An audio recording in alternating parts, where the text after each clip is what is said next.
Welcome back, everybody, and welcome to 2024.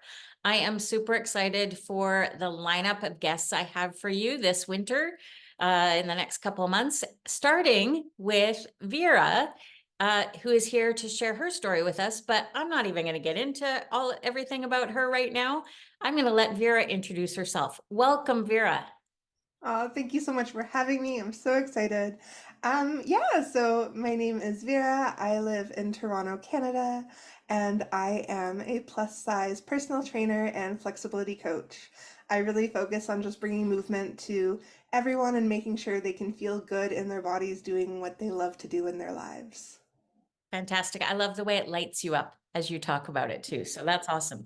Okay, I can't wait to hear your story, and I'm sure the audience can't wait to hear your story. So I'm going to let you just dive in. Okay, perfect. So let me scroll it back to when I was in grade 3. That was the first time I recognized being fat shamed. I was wearing snow pants and I overheard one of the girls in my grade saying, "Oh, they look so fat in those pants." And I'm like, no, this is a bad word. I shouldn't hear this. This is bad for me." And I felt bad. And it really carried on for such a long time in my life to the point of always being picked last in gym class, seeing fitness as punishment, gaining an eating disorder, going to Weight Watchers when I was 11 years old. And it just spiraled and snowballed to the point I just really hated my body. I didn't want to work out. I didn't want to diet because every diet I did was very bad for me. It didn't get me far. It usually caused some type of health concern along the way. And I hated it all. I really hated how my body felt. Um, it got to the point when I was 24 years old, I discovered waist training. And waist training, if you don't know, it's wearing a steel bone corset. And I would wear that corset for 10 hours a day for a full year. And of course, yes, I did lose weight, and people complimented me all the time, but I still wasn't eating well. I still had an eating disorder. I was not working out. I wasn't doing anything besides wearing that steel bone corset. It got to the point I actually went to Atlanta and I had a lot of back pain. And I was like, this is kind of weird. Um, and I just kept wearing the corset. I was like, well, the corset is helping me keep everything in line and right. Excuse me. Um, so I kept wearing the corset, and once I got back from Atlanta, I was in excruciating pain. I laid in bed for a little bit over 2 weeks, basically unable to move. I would be crawling to the bathroom, calling friends who lived near me to bring things to me because I could not go out without crying in pain. And I had no idea what it was. I've never experienced this before. And I went to the ER. And the ER, in perfect fashion, said, "Congratulations, you have back pain." I was like, "Oh, okay." They gave me some Advil and sent me on my way. And I'm like, this is it. I guess I just have back pain. There's nothing I can do. I guess I'm gonna go to the chiropractor. And I did do that. I went to the chiropractor. I went to massage therapy. I didn't go to physio, which is something I should have done looking back.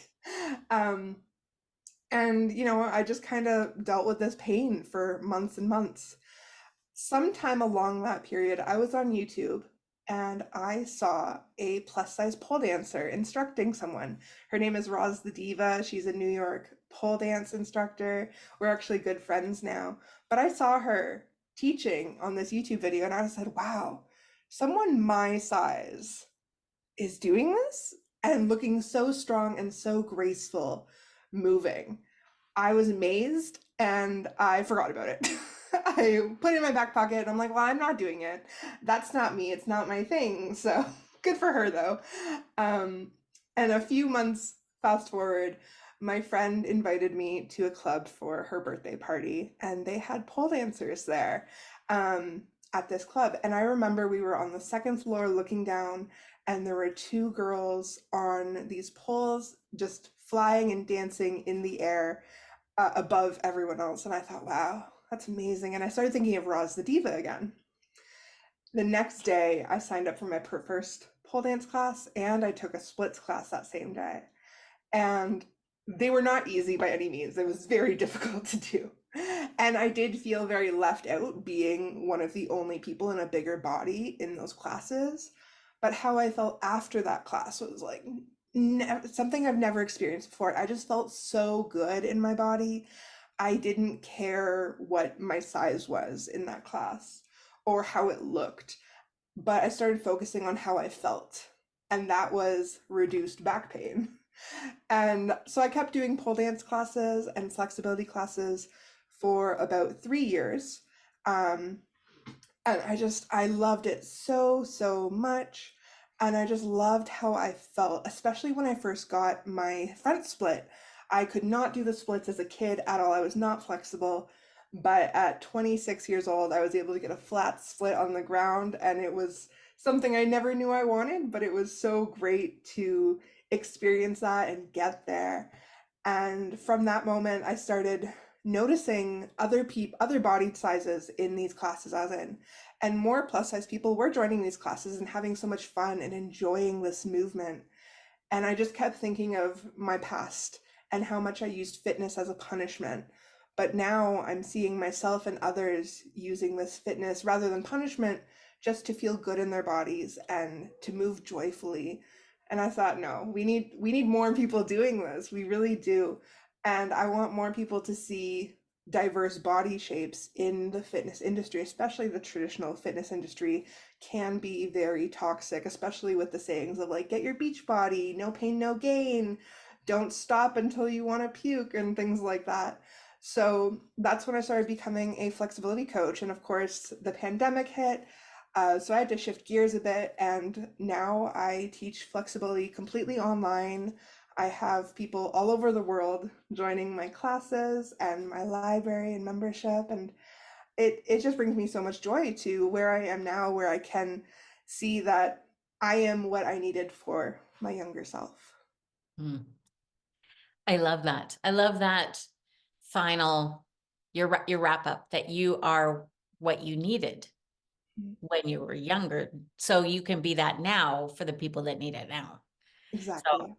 thank you so much for sharing your story. There's so much in there that I kind of want to dive into, but um, first of all, that first experience with being fat shamed. I have a friend who has retired from her career as a stand-up comic. She had like specials on Comedy Central and stuff like that. And she always said she had this bit in her show that I'm not going to say the word, but it's a four-letter word that starts with C. And she said, everybody thinks that's a horrible word, but fat is a worse word because you never ask your partner or your friends or anything, do I look like AC in these jeans? Yeah. No, you ask, I look fat in these jeans or this dress or whatever it is, right? And that seems to be the worst that we as a society have learned. It's Yeah. something to be avoided at all costs. Mhm. And so for you to realize that at age 8, third grade, right? Um, and to feel that shame, it shows how much social stigma we have created as a society Yeah. around how we look, how we present, or how others do. And that's pervasive. And for you to be, I think you said that you were 11 when you went on Weight Watchers.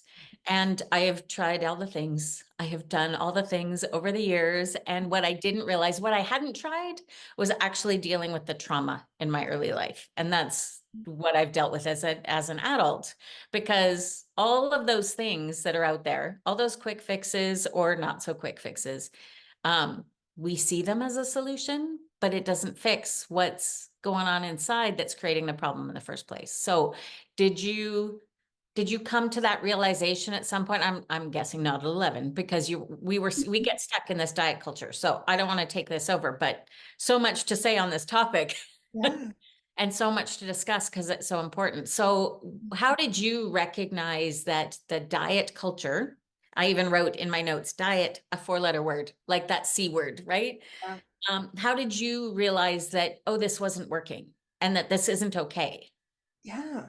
I don't actually have a specific moment where I really thought the shift is going to start now. I really started noticing the body positivity movement getting more traction online. And I started looking more into that, and I started reading more on the actual effects of what dieting and eating disorders do to the body. Because, of course, growing up my entire teenage and young adult life, it was no, we should be praising people who are going on diets. We should be praising people for becoming smaller, even if it's not healthy.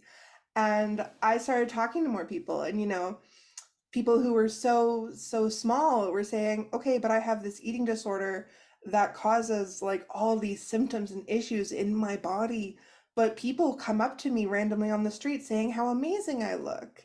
And I'm like, oh, like that's such a flip script of what we're thinking before, or what I had my thoughts were on before, thinking, oh, like, no, we want to be skinny no matter what. And that's, I think, when it started shifting for me. So it would have been around 23, 24, about the time when my back gave out, was when I'm like, wait a minute, I don't have to do it this way. I can look on nourishing my body with foods that feel good for me, that are not restricting me and not making me feel sick, or um, limiting calorie intake to something that is what of a is of a child when I am a full-grown adult. Um, and it took me a long time to realize that. I think a lot of unlearning, a lot of therapy, a lot of reading to do that, because it's something that is so instilled in so many of us at such a young age, that it takes so long to get out of that. Even still, sometimes I still have those thoughts that creep back in, and I have to do the work to say, no, that is not the truth. That is not what I want to subscribe to in my mind. Right. Let's talk about this steel-boned corset for a moment. It sounds so incredibly painful, just the name of it. Um, so you wore that for how long again? It was 10 hours a day for a full year. Okay, so 10 hours a day for a full year. Obviously, that is keeping you upright together, shaping you, hence the back pain. Let's talk Yeah. about some of the downsides of that boned corset, which was a solution to the problem, but what other issues did it create for you? Yeah, so I actually didn't mention this. The major thing with that steel bone corset and what it did to me was it made my muscles so weak. They atrophied real bad. So when you're wearing the steel bone corset, your muscles are completely relaxed. They are not doing a thing. They are on vacation. And when you take it off, you're supposed to be working out in between. No one told me that. So I didn't do any of that exercise because, again, I saw that fitness as punishment, and I just took it off and I laid down, took a nap. And so my muscles completely atrophied, and I was not super strong to begin with. So my muscles had nothing. They were clinging on to each other. My abdomen muscles were relying on my glute muscles. They were relying on my back muscles, but none of them were strong enough to hold me up. And that's where that back pain really came into effect. And really, it's that, and between I was tying it incorrectly, because I do know some people who do wear it not for reasons of weight loss, but more aesthetic reasons. And if you're tying it correctly, you're wearing it properly and safely, it can be a beautiful garment to wear with certain pieces. But I was not. I was doing the exact opposite, and that's sadly what so many people who get into wearing steel bone corsets do, where they wear it wrong, or they're wearing it too long, or tightening it too much, and not working out in between. And then all these symptoms of the back pain, the hip pain, the knee pain, the ankle, like it just ricochets down throughout the body into just all this pain. And many of us, like myself, when it first started happening, we don't put the blame on the corset.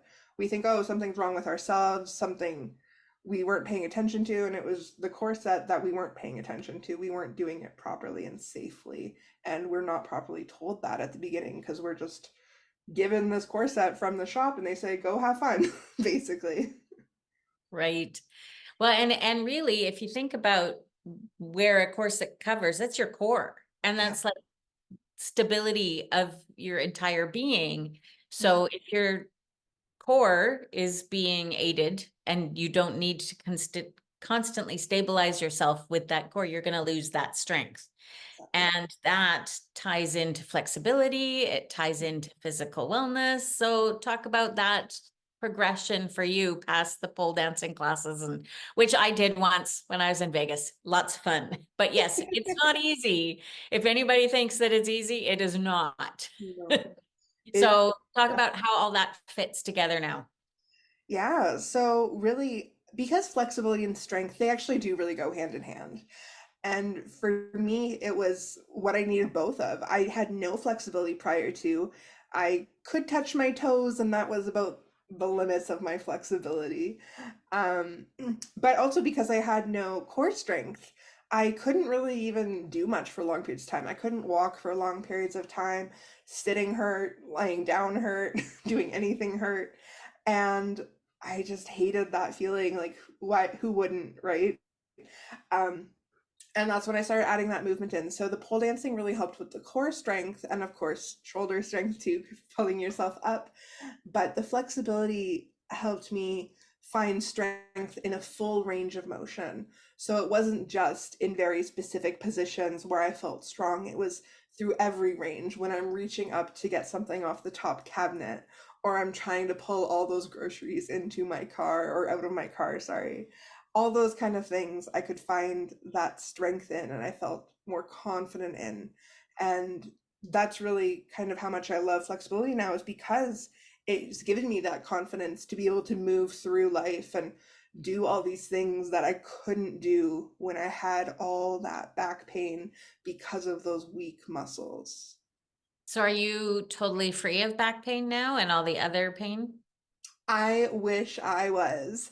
I'm not, but I will say, like, that's one thing I do hate. Fitness kind of puts this idea that everything will be better and you're gonna be pain-free for the rest of your life. You're never gonna get an injury again, but that's not the truth. You will probably still have some pain. You will have less pain though. You will be less likely to get injured in the future. But we, of course, we still have to deal with these things in different ways. Like, not everything can be fixed by just fitness or just Tylenol and anti-inflammatories or just massage. We kind of have to find a balance that works for us in a way that is, of course, safe and effective. So for myself, I thankfully don't have to take any more medications for my back pain because it has been reduced. But I know if I sleep funny one night or if I'm sitting for long periods of time, that's when my back pain will start flaring up. But I've come to a point where I can at least realize that. I can see, okay, I know I haven't, stretched in this many days. This is when my back pain is hurting because I've been sitting like this instead. And I can kind of realize now, like, okay, this is the cause, this is the symptom, and putting it together so I can create that plan to bring me back to a place where I have very minimal pain. Right. The pain's a reminder to do the things that you know you should be do. Yes, If yes. we could all remember that, right? I know, yeah. So, back to your story. Why is it important for you to share your story with others? It's so many people have come to me since I started teaching who have told me stories that are just so similar to mine, where they also were the fat kid growing up. They also felt shamed. They also hated their body. They also developed an eating disorder or even started Weight Watchers or some sort of diet even earlier than I have myself.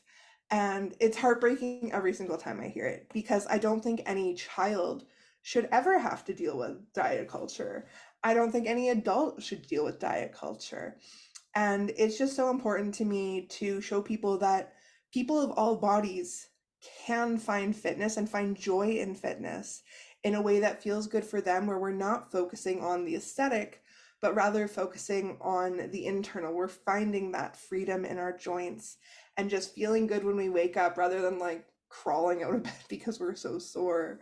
And we feel like we can, take that hike with the friends, or we can walk around Disney World with our kids.